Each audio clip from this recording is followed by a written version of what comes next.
Dear students, welcome back. পাঞ্জা টিউটোরিয়ালে তোমাদের সবাইকে স্বাগত। আজকে আমরা বাস্তব সংখ্যার আরেকটি ভিডিও নিয়ে চলে এসেছি।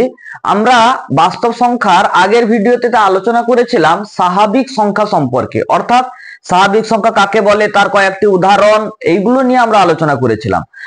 স্বাভাবিক সংখ্যাতে শিখেছিলাম স্বাভাবিক সংখ্যার যে সেটটা তাকে আমরা এন দ্বারা প্রকাশ করছি, সেটা 1 2 3 4 করে এইভাবে চলছে। এবারে এই স্বাভাবিক সংখ্যার যদি আমরা দলের সঙ্গে বা সেটের সঙ্গে যদি আমরা শূন্যকে ঢুকিয়ে দিই বা শূন্যকে রাখি, তবে আমরা যে দলটা পাবো সেটা হলো অখণ্ড সংখ্যার সেট বা আমরা অখণ্ড সংখ্যা পাবো। তাহলে স্বাভাবিক সংখ্যার যে দলটা আছে তার সঙ্গে আমরা ঢুকিয়ে দিচ্ছি শূন্যকে, তাহলে 0 1 2 3 4 এইভাবে আছে। তবে এটা হলো অখণ্ড সংখ্যার সেট, এটাকে ইংরেজিতে হোল নাম্বার বলে, একে ডব্লিউ দ্বারা আমরা প্রকাশ করছি।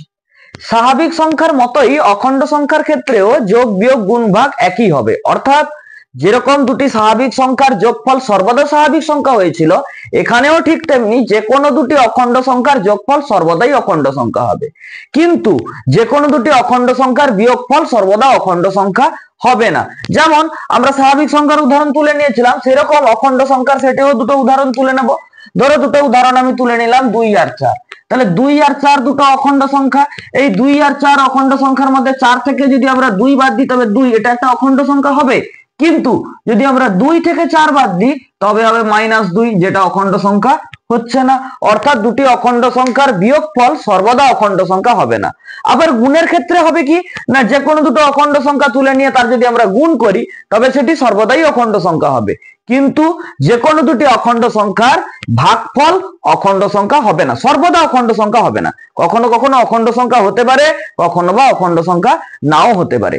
এবারে প্রশ্ন আসে যে অখণ্ড সংখ্যার মধ্যে সব থেকে ছোট অখণ্ড সংখ্যা কত? যেরকম স্বাভাবিক সংখ্যার ক্ষেত্রে সব থেকে ছোট স্বাভাবিক সংখ্যা ছিল 1, ঠিক তেমনি অখণ্ড সংখ্যার ক্ষেত্রে সব থেকে ছোট অখণ্ড সংখ্যা হলো 0। আর অখণ্ড সংখ্যার স্বাভাবিক সংখ্যার মতোই অখণ্ড সংখ্যার শেষ নেই, অর্থাৎ আমরা সব থেকে বড় অখণ্ড সংখ্যা কোনটা সেটা কিন্তু আমরা বলতে পারবো না। এই অখণ্ড সংখ্যার পরে আমরা জানবো পূর্ণ সংখ্যা সম্পর্কে। পূর্ণ সংখ্যার কিছু ধারণা লাভ করব।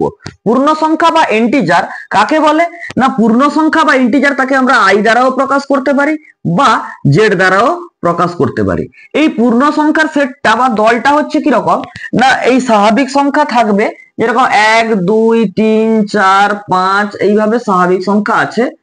তারপরে অখণ্ড সংখ্যার এই শূন্যটাও আছে, এগুলো সবই অখণ্ড সংখ্যা। এরপরে এই যে স্বাভাবিক সংখ্যাগুলো আছে এর ঋণাত্মক গুলো বসে যাবে, অর্থাৎ -1 -2 -3 -4 এইভাবে বিভিন্ন স্বাভাবিক সংখ্যার ঋণাত্মক স্বাভাবিক সংখ্যাগুলো বসে গেল। অর্থাৎ এই যে সেটটা পেলাম এটা একটা কি সংখ্যার সেট, এটা একটা অখণ্ড সংখ্যার সেট।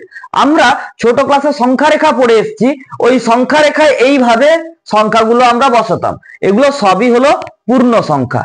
এবারে আমরা যে কোনো দুটো পূর্ণ সংখ্যা তুলবো, দিয়ে তার যোগ বিয়োগ গুণ ভাগ ওই পূর্ণ সংখ্যার সেটে থাকছে না থাকছে না সেটা দেখবো। প্রথমে আমরা যে কোনো দুটো পূর্ণ সংখ্যা তুলছি, ধরো 3 আর 5 তুললাম, তাহলে 3 আর 5 যোগ করলে কত হচ্ছে? 3 আর 5 8, যেটা পূর্ণ সংখ্যার সেটে আছে।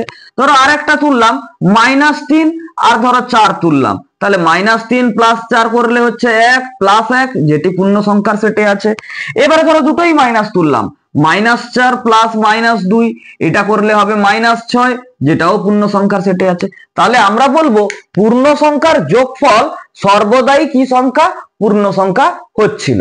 এবারে আমরা বিয়োগের ক্ষেত্রে দেখবো, ঠিক একই উদাহরণগুলো নিয়ে যদি আমরা বিয়োগ করি তাহলে দেখো 3 থেকে 5 বাদ দিলাম, 3 থেকে 5 বাদ দিলে হবে -2, -2 পূর্ণ সংখ্যার সেটে আছে।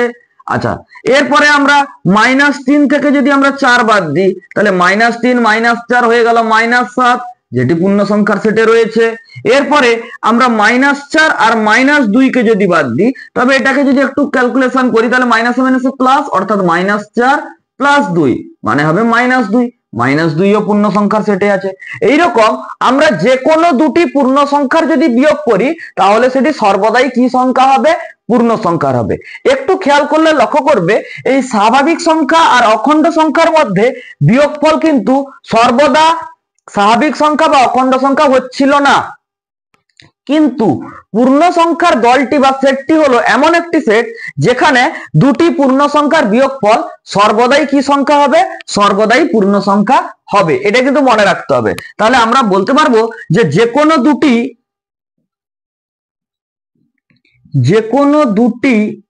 পূর্ণ সংখ্যার যোগফল ও বিয়োগফল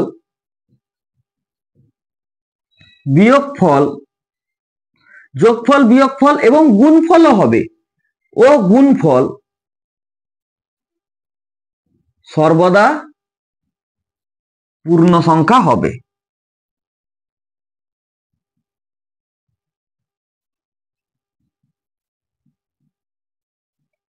সর্বদা পূর্ণ সংখ্যা হবে।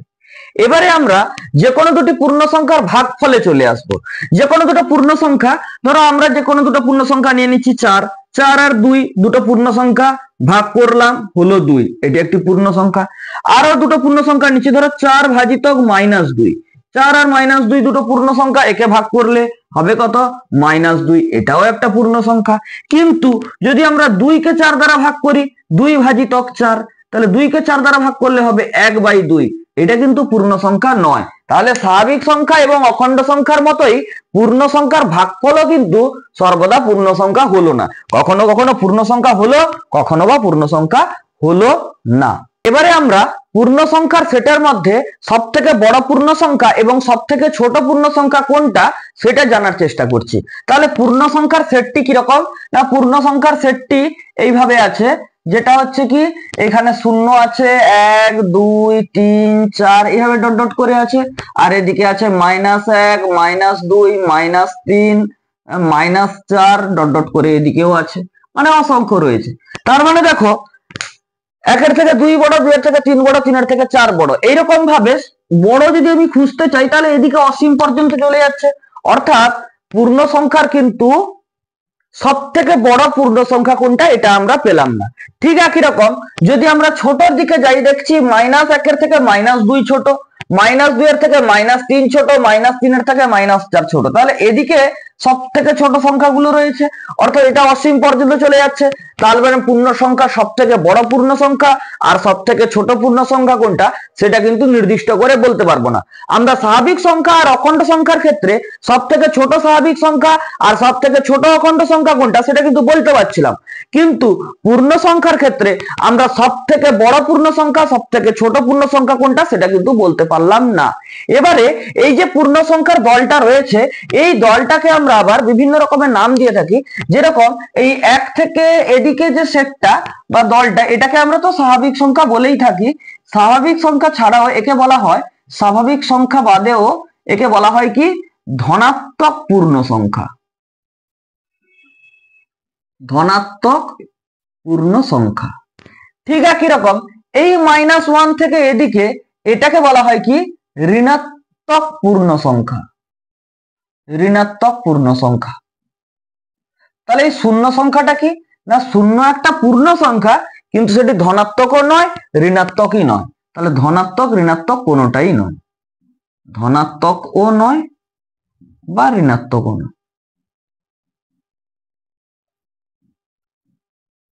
পরীক্ষায় একটা প্রশ্ন পড়ে যে এমন একটি পূর্ণ সংখ্যার উদাহরণ দাও যেটি ধনাত্মক ঋণাত্মক কোনোটিই নয়। তাহলে শূন্যই হচ্ছে এমন একটা পূর্ণ সংখ্যা যেটা ধনাত্মকও নয় বা ঋণাত্মকও নয়।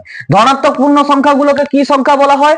না, স্বাভাবিক সংখ্যা বলা হয়। এই ভিডিওটি যদি তোমাদের ভালো লেগে থাকে তবে লাইক করবে, শেয়ার করবে, কমেন্ট করবে। Thank you.